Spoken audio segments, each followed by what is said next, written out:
Miss Beans, and welcome to another review or something. The movies The Menu and Glass Onion, A Knives Out Mystery, can't actually be reduced to Parasite lights like I implied in the title of this video. But these movies' criticism of class is so shallow that you pretty much could call them the light version of any movie that deals with overt class conflict. They're slick and overproduced, but proficient. They get the job done, like movie candy. You wouldn't pay a premium for movie candy under normal circumstances, but in the context of a movie theater and in the grand scheme of food, this is pretty good. It's just that the overly dramatized snobbery of the elites in both of these movies removes them so far from being actual real people the audience can connect to that you can't take it seriously. The rich family central to Parasite is allowed to be complex and smart and funny. Overall, just human, even when we're laughing at them. Even when we hate them, we still recognize them as human. Films like The Menu and Glass Onion just don't do this half as successfully as Parasite or even the first Knives Out film. Without this rich complexity of character to complicate things, the audience is able to call the punchline from a mile away, because obviously you can't trust the wealthy people who have nothing good going for them. There's no nuance there. There's no benefit of the doubt to grasp onto. That isn't to say that predictability has anything to do with the movie being good or bad, but if you can call every plot beat before it even happens, you're only left to enjoy what else the movie has to offer, right? Like, obviously, of course.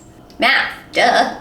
But with movies as thin as The Menu and Glass Onion, both bereft of panache or a distinct visual language, barely passable dialogue, cringy jokes aimed at skewering social media culture that will age like milk, there really isn't anything left to enjoy in these movies beyond a fun, forgettable romp. At least you can take solace in the fact that the actors are having fun and definitely getting a fat paycheck. But like, don't get me wrong, the actors are definitely having fun and they definitely earned that paycheck. They all crushed it across the board, both in The Menu and Glass Onion, A Knives Out Mystery. The collective talent of the casts in both The Menu and Glass Onion, A Knives Out really highlights the weaknesses in the script. Like, the talent here rises way above the material that they're being given. The cynicism on display in both films might reflect the cynicism that the audience is feeling concerning class mobility, wealth disparities, and the list goes on, but they're not adding anything to this conversation. It's just like reminding you that you have a reason to be upset. Like,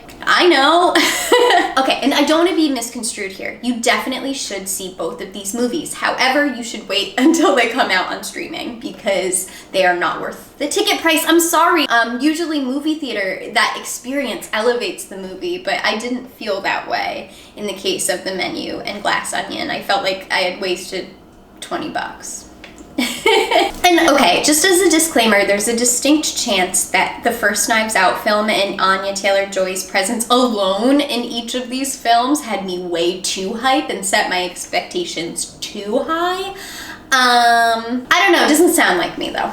One thing I would like to say is I really appreciated the way sex work was approached in both of these films. It shocked me in like a good way how they handled sex workers and their characterization throughout the films. The Menu in particular does have interesting things to say about the intersection between sex work and class mobility. Sex work also comes up in The Glass Onion in a less obvious way, but it's handled empathetically and affords the sex worker just as much characterization and human qualities as the other characters in the film. Granted, they're all pretty one-dimensional, but at least they're all kind of one-dimensional together, you know? Overall, I'm really like happy with the direction that sex work in media has been going. I think we're talking about it in a more complicated and nuanced way. We still have a long way to go, but still, I think this year was a great year for sex work on film. All right, that's all I got to say about The Menu and Glass Onion. I hope to see you next time for a review or whatever the fuck this is. You can find more of me in the description box below and all of my links, and I can chat with you there. So I hope to see you soon. Okay, bye. Wow, I wish I didn't do that. Cool.